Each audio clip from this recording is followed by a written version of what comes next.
Can I find out if the biggest World War II tank actually weighed over 1,000 tons? Super heavy tanks from World War II have always fascinated me, and I guess you too, right? These massive machines were often shrouded in myth and misconception.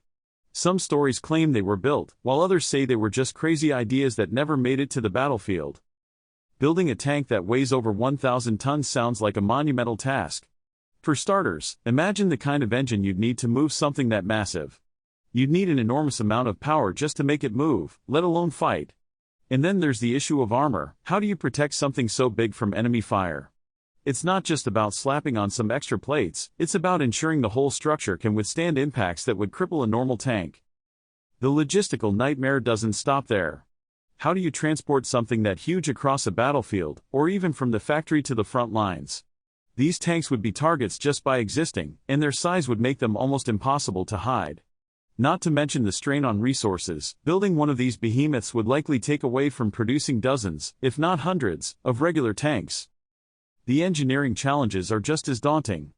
A tank that size would require significant advancements in materials science, mechanical engineering, and even basic physics. It's not just about scaling up existing designs, it's about rethinking the fundamental nature of what a tank can be. The German P.1000 Ratte and P.1500 monster tank projects are often cited as examples of these super-heavy ambitions.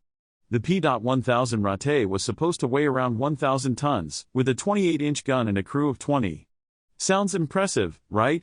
But in reality, these projects were more like science fiction than actual military hardware.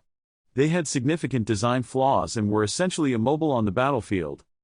The P.1500 monster was even more extreme, with a proposed weight of 1,500 tons and a 40-inch gun. But like the Ratte, it was never built, largely due to the same logistical and engineering issues.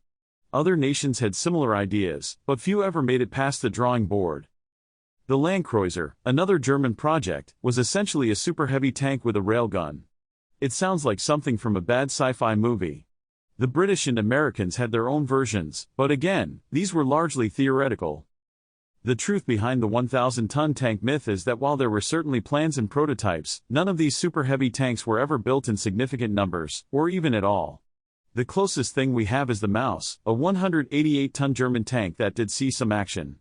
That weighs in at a relatively light 188 tons. The biggest World War II tanks that actually saw action were significantly smaller than the 1,000-ton mark. The key takeaway here is that while these super-heavy designs were intriguing, they remained largely theoretical due to practical limitations. What do you think? Are there any other forgotten or mythical World War II machines you'd like me to cover? Let me know in the comments. Don't forget to like the video and subscribe for more historical content.